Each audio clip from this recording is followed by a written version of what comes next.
ఎవరు హరిశ్చంద్రుడు చనిపోతే హరిశ్చంద్రుడు వారు భార్య ఎముడు ఎత్తుకపోతుంటే నా భర్తను కాపాడండి అంటున్నారు. ఇప్పుడు భర్తనే చంపేస్తున్నారు. కనుక ఈ ఆచారం పోవాలంటే తప్పనిసరిగా మనం ఆలోచన చేయాలి. అదేవిధంగా ఆ 18th సెంచరీలో ఆయనకు వచ్చిన ఆలోచన ఇవాళ రాహుల్ గాంధీ గారు ఇంప్లిమెంట్ చేస్తున్నారు. బడుగు బలహీన వర్గాల గురించి సామాజిక న్యాయం జరగాలని మా నాయకుడు కోరుతున్నాడు. కాబట్టి దాన్ని తప్పనిసరిగా మా రాష్ట్రంలో ఇంప్లిమెంట్ చేస్తాం.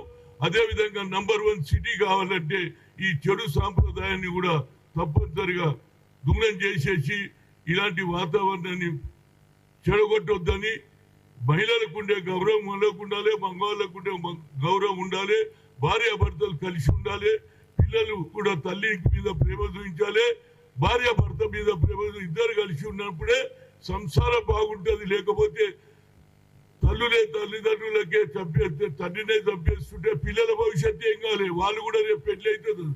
ఇదే విధంగా ఏదైతే లవ్ అఫేర్స్ జరుగుతుందో ఈ లవ్ అఫేర్స్ పక్కకు పెట్టి ఆలోచన చేయండి. మీ లవ్ అఫేర్ తెలియకుంటే కావాలంటే మీరు పెళ్లి చేసుకోండి.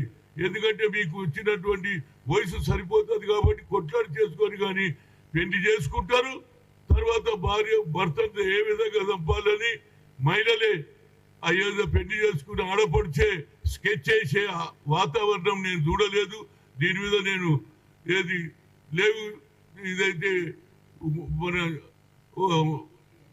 మన ఏది హైటెక్ సిటీలో ఏదైతే జరుగుతుందో అది కూడా బంద్ కావాలని నేను ఎవరికి శ్రీధర్ బాబుకు లెటర్ రాస్తున్నా.